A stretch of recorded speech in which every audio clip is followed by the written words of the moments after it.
Hey everybody, afternoon. Thanks for asking about Romans. So let's talk about what I think about Romans. Romans is one of the most often biblical passages that's used to condemn same-sex relationships. But I think that as we talk, you'll see that just like Corinth, what Paul is doing when he's writing to the Romans is he's addressing things like exploitative relationships, temple prostitution, wild orgies, but all in the context of idolatry. And in the video of the Corinthians passage, we talked about how when Paul wrote to the Corinthian church, he was addressing a community that was living in this highly pagan culture. And the same is true, perhaps even more so, when we're talking about the culture in Rome proper. So Roman culture, as we talked about before, it involved the worship of various gods and often involved sexual acts as part of that worship. It was part of temple rituals. And the sexual acts of worship involved, like we talked about in the Corinthians passage, coercion, exploitation, abusive power dynamics, particularly between older men and boys. And the practices weren't about love and mutual devotion. They were about domination, control, and specifically devotion to false gods. Acts that Paul is clearly associating with idolatry. And so when Paul expresses that God gave them over to their passions in the Romans passage, it's in the context of this idolatry. See, he's using the example of temple prostitution and sexual acts that are tied to idolatry within the temples. And what had been happening that I think we don't talk about as much is that Christians were participating in these activities, and sexual activities in a temple dedicated to an entity or being other than God, which is a problem, especially for Paul, right? Paul's explaining that when we put these idolatries above God, that's the problem. And so what he's talking about in this gave them over to their passions, I think what he's really talking about is explaining to people that there are some people out there who choose devotion to inanimate created objects or things, or even people like the emperor in his time, rather than to God Almighty, God the Creator. And that devotion to those other things, that idolatry, is seen in the activities that they're engaged in for purposes of worshiping these idols.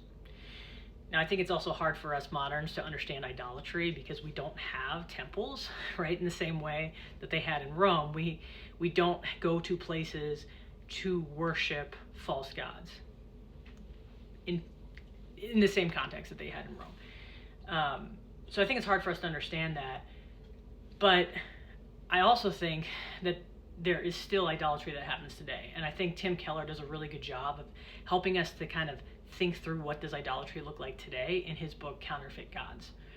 And there he gives us this broad concept of idolatry. He explains that idols aren't necessarily bad things today, right? They can be things like family, they can be things like career, they can be things like love. And that when we turn those things into the ultimate thing, that's an idol. That's when it becomes an idol. So essentially an idol, Keller says, is anything that absorbs our hearts and our imaginations more than God. So something we seek, idols are something that we seek to give us what only God can truly provide, such as security, identity, and meaning. Tim Keller goes on in the book to talk about how many personal and societal problems actually stem from these deeper idolatries.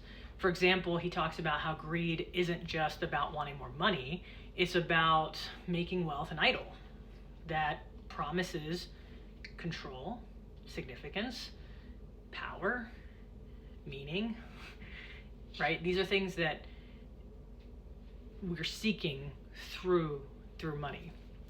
And basically, it's making wealth an idol. I think it's also interesting that similarly, love can also be an idol.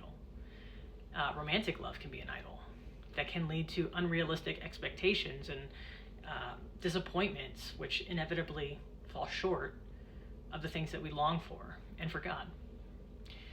And I agree with Keller. I agree with him. I think that you might be surprised to hear me say this, but I think for both the LGBT community of Christians and for heterosexual Christians, we both, all of us, often make love an idol.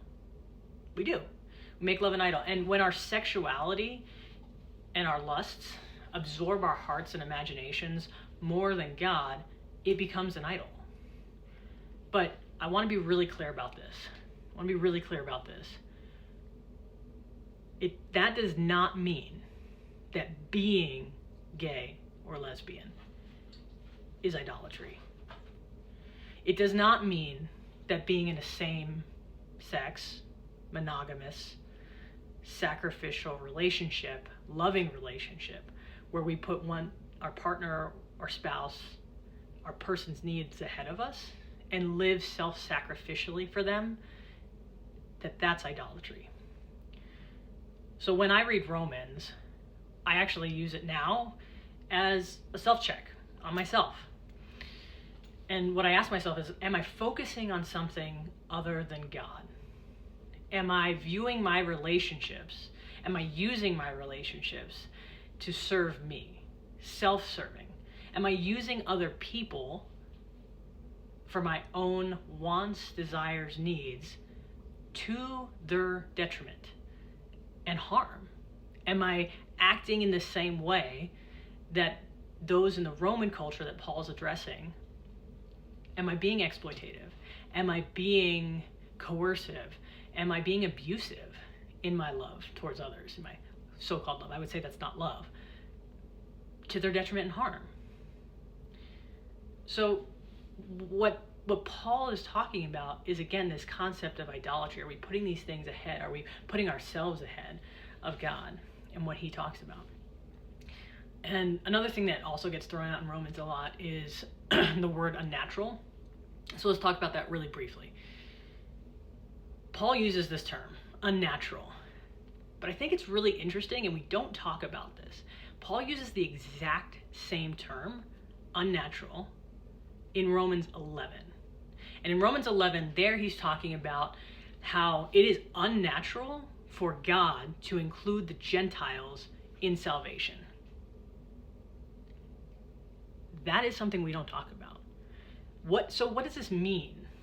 What does this unnatural term mean? Well, I think what it means is that it doesn't mean it's sinful, like unnatural is sinful. Because if unnatural was sinful, then God including the Gentiles in salvation is sinful, which God we know is not sinful.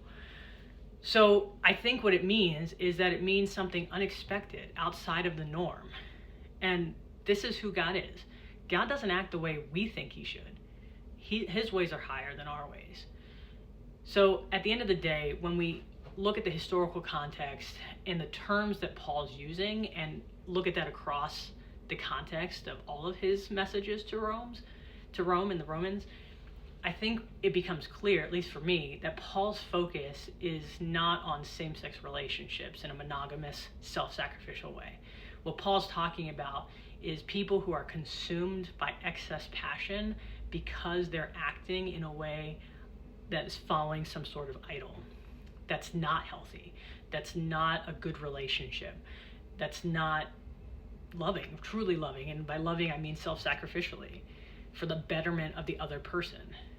So to me, Romans 1 is really about idolatry and exploitation, not about healthy relationships where we put the other person first.